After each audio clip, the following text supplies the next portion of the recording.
Last వీడియోలో పళ్ళు వరుస క్రమం మెయింటైన్ చేయడానికి బ్రేసెస్ ట్రీట్మెంట్ ఎందుకు ఇంపార్టెంట్ అన్నది తెలుసుకున్నాం. అయితే చాలా మంది నన్ను బ్రేసెస్ ట్రీట్మెంట్ బెటరా లేదా ఇప్పుడు అడ్వాన్స్డ్ గా వస్తున్న ఎలైనర్స్ ట్రీట్మెంట్ బెటరా అని అడుగుతుంటారు.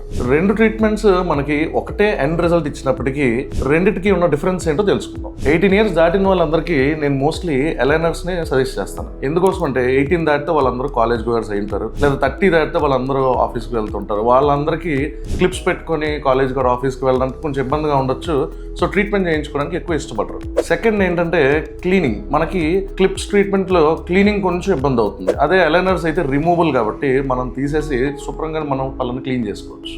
అలైనర్స్ లో ఇంకో బెనిఫిట్ ఏంటంటే రెగ్యులర్ గా డెంటల్ విజిట్ చేయక్కర్లేదు. మనం బ్రేసెస్ ట్రీట్మెంట్ లో అయితే ప్రతి నెలకు ఒకసారి డెంటిస్ట్ విజిట్ చేయాల్సిన అవసరం ఉంటుంది. అలైనర్స్ లో అది అవసరం లేదు. ఒకవేళ వాళ్ళు హోమ్ టౌన్ నుంచి ట్రీట్మెంట్ చేయించుకుంటూ వేరే ఎక్కడో ఉన్నా, వేరే స్టేట్ లో ఉన్నా, వేరే కంట్రీలో ఉన్నా కానీ ఫస్ట్ విజిట్ ఆఫ్ ట్రీట్మెంట్ చేయించుకొని తర్వాత మళ్ళీ పీరియాడికల్లీ ఎప్పుడో రావడమే తప్ప అస్తమానం డెంటిస్ట్ ని ఎవ్రీ మంత్ విజిట్ చేయాల్సిన అవసరం వాళ్ళకు ఉండదు. అలైనర్స్ వాడేటప్పుడు మనం ప్రాపర్ క్వాలిటీ కనుక వెళ్ళినట్టయితే ట్రీట్మెంట్ డ్యూరేషన్ ని మన బ్రేసెస్ ట్రీట్మెంట్ కన్నా ఒక 1-2 months తగ్గించుకునే అవకాశం ఉంటుంది.